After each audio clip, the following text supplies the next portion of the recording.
بسم الله الرحمن الرحیم. السلام علیکم ورحمت الله وبرکاته. دغه یو کم کورس چې تاسو ته ښکاري د آبادي زړه ده، لاره تاسو ته لکه بدرنګه ښکاري. به هر حال دا په ډېر ښه لوکیشن باندې دی. دې کوڅې نه چې څنګه وځې مخامخ 400 روډ دی. صحیح ده. مخامخ 400 روډ دی. دغه ګلی ده، دلته کې ګیس بجلي هر یو سهولت شته دی. 400 روډ نه تقریبا 1 منټ فاصله کې دغه ګلی ده او بنده ده دغه ځای کې. دغه یو کور دی د آبادي چې کوم دی هم کمزورې ده، مطلب کمزورې نه ده، ښه مضبوطه ده، خو زړه آبادي ده او یوز د کار پکې ډېر دی. به هر حال دا کور چې کوم دی د ځمکې په ریټ باندې میلاویږي. صحیح ده، بالکل د ځمکې په ریټ باندې میلاویږي. د اتو کمرو آبادي ده پکې، د اتو کمرو ښه لنټري آبادي ده پکې.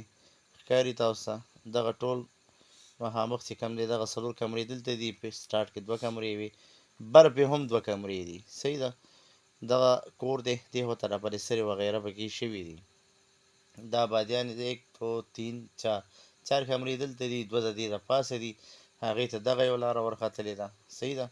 د هغې نه علاوه چې کوم دی دغه پوړی دې خواته نورې ختلي دي. دغه ځای باندې صرف پرچت دی. دا په 400 روډ باندې بخشوبل سره بالکل نږدې دی. بخشوبل سره نږدې مرحبا سی ان جي ورته وایي. د بهر روډ ویډیو به هم تاسو ته ښیم، تاسو به یې وګورئ. صحیح ده. ډېر په مناسب ریټ باندې انشاءالله میلاویږي. دغه یو کور دی، دلته تقریبا 10 نه 12 لاک روپو پورې مرله چلیږي. صحیح ده. 10 نه 12 لاک روپو پورې، او دا د ځمکې په ریټ میلاویږي. دغه وګورئ، دا مین 400 روډ، مین 400 روډ دی. تاسو ښکاري مخامخ بخشوبل بازار دی. او دغه ګلی ده، په دې ګلی کې سیده چې لاړ شي دغلته کې دغه کور دی. صحیح ده. او د دې چې کوم دی ډیمانډ 90 لاک روپۍ دی. 90 لاک روپۍ ډیمانډ دی.